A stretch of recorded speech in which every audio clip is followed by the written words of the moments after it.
When you talk about these things, somebody in the audience must come up, I assume, and say, well, oh, we only understand 4% of this stuff. Yeah, that's great. So I love it. How is that different from Bill O'Reilly saying, well, in that case, the rest of it's God, and you guys are you're just expounding beliefs here. You've got no evidence for the 96%. The difference is we do understand the tides.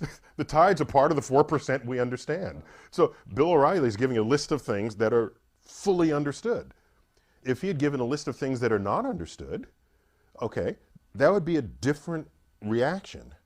And it would be less susceptible to comedic mockery than saying, tides come in and out, you can't explain that.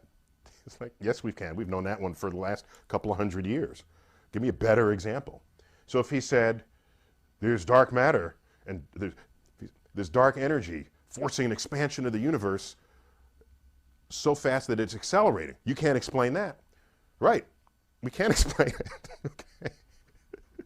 I don't think he knows enough physics to be able to tell us what it is we don't understand yet.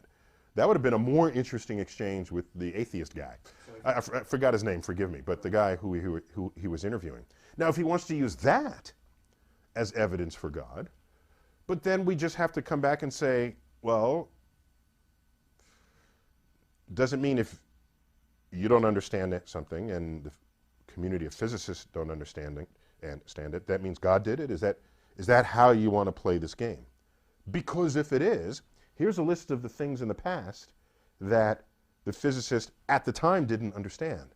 And a talk show you might have conducted 200 years ago would have said, the planets do retrograde? Can't understand that, must be a God. And we'd say, you know, you're right. And then 10 years later, we understand it, so what do? So if that's how you want to invoke your evidence for God, then God is an ever-receding pocket of scientific ignorance that's getting smaller and smaller and smaller as time moves on. So just be ready for that to happen, if that's how you want to come at the problem. So that's just simply the God of the gaps argument. It's been around forever. So in fact, people who want to make arguments. And wait. And I don't even mind. I don't even care if someone wants to say, you don't understand that, God did it.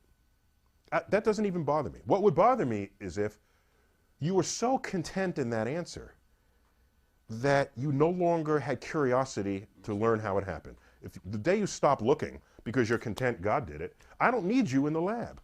You're useless on the frontier of understanding the nature of the world.